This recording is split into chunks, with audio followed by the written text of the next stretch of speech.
History often judges leaders by the circumstances they inherit. Few Philippine presidents faced a more difficult challenge than Jose P Laurel. Serving during the Japanese occupation of the Philippines, he remains one of the nation's most controversial figures.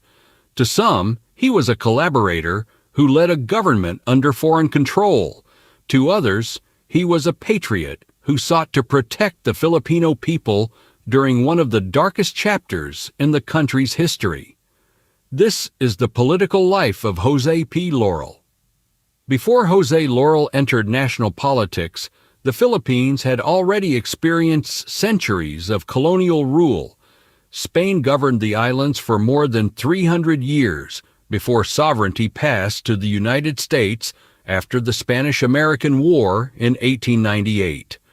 During the American period, modern institutions, public education, and democratic governance gradually developed, preparing Filipinos for greater self-government while the movement for full independence continued to grow.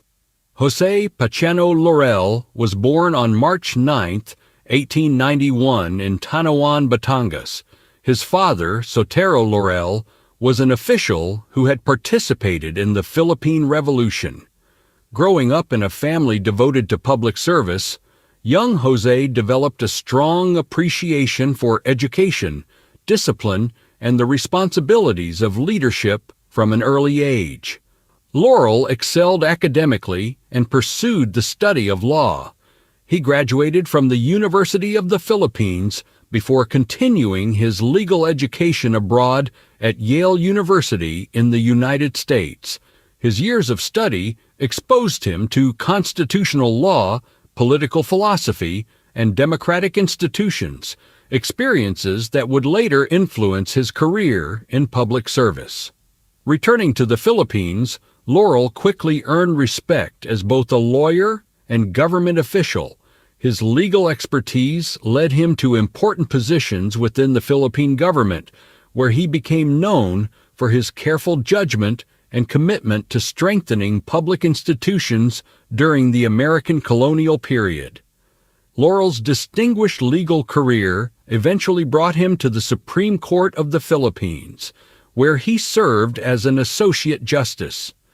His reputation as a constitutional scholar and principled jurist established him as one of the country's leading legal minds, laying the foundation for his future role in national leadership. As Laurel's political influence grew, the international situation deteriorated. Across Europe and Asia, military conflicts expanded into a global war. Japan sought to build an empire throughout East Asia, bringing it into direct conflict with the United States and its allies. The Philippines, then an American Commonwealth, soon found itself in the path of war. On December 8, 1941, only hours after the attack on Pearl Harbor, Japanese forces launched their invasion of the Philippines. Airfields were bombed, cities came under attack, and thousands of civilians fled advancing troops. Within months, Manila fell under Japanese occupation, dramatically changing the course of Philippine history. As American and Filipino forces withdrew to Bataan and Corregidor, the Japanese military established control over the capital. Daily life became increasingly difficult. Food shortages, military checkpoints, censorship, and strict regulations transformed ordinary life for millions of Filipinos living under occupation. Seeking to legitimize their occupation, Japanese authorities organized a new Philippine government composed of Filipino political leaders. Laurel, already respected for his legal background and public service, became one of the central figures in this new administration. His acceptance of government service during wartime would later become the focus of intense historical debate. On October 14, 1943, Jose P. Laurel took his oath as President of the Second Philippine Republic. Although the republic possessed its own constitution and government institutions, it existed under the influence and supervision of the Japanese occupation.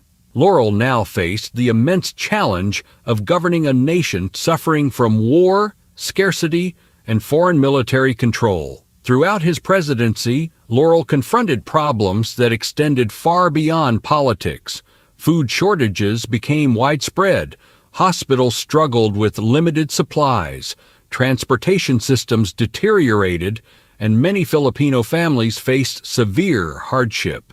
His administration attempted to maintain essential government services while operating under extraordinary wartime conditions. The wartime economy rapidly collapsed. Japanese-issued currency lost much of its value, leading to runaway inflation and severe shortages of basic goods. Markets emptied, prices soared, and barter replaced cash transactions in many communities.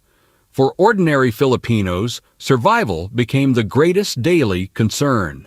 As president, Laurel constantly negotiated with Japanese military officials while attempting to preserve as much Filipino autonomy as possible. Historians continue to debate how much independence his government truly possessed. Some argue he cooperated with occupation authorities, while others believe he sought to reduce the suffering of civilians within the severe limitations imposed upon him. The pressures of leadership during wartime made Laurel a target. In 1943, he survived an assassination attempt while attending a public event. Despite his injuries, he recovered and continued serving as president, illustrating both the dangers of his position and the deeply divided opinions surrounding his administration. In September 1944, under increasing pressure from Japan, Laurel declared a state of war against the United States and Great Britain.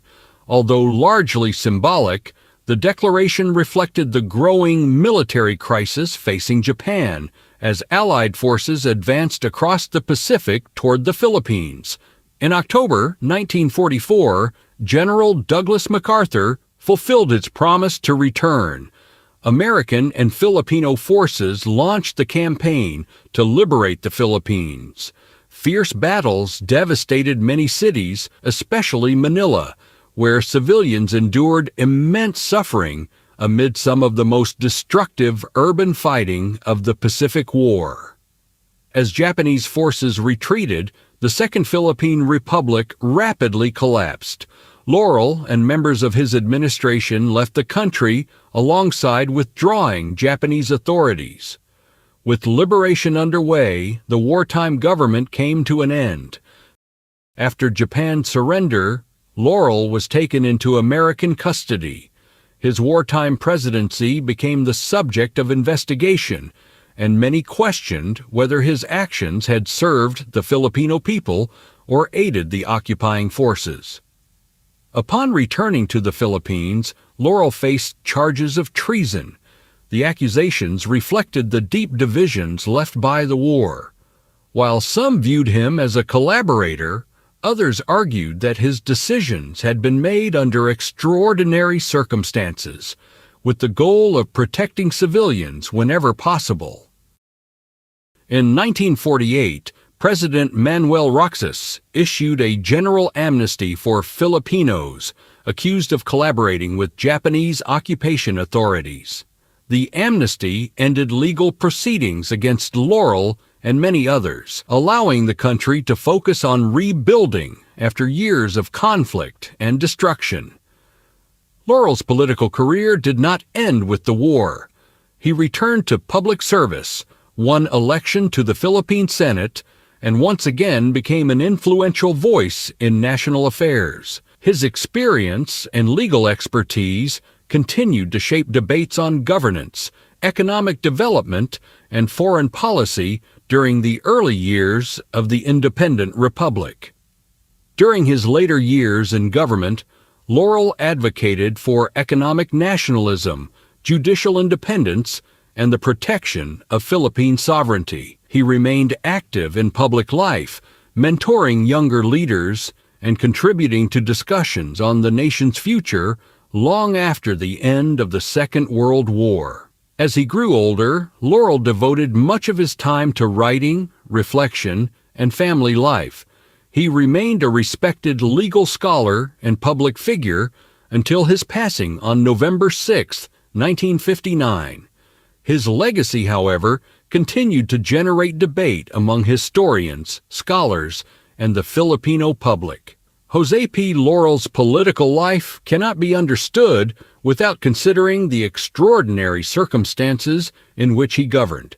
He was a constitutional scholar, a Supreme Court justice, a wartime president, a senator, and a statesman.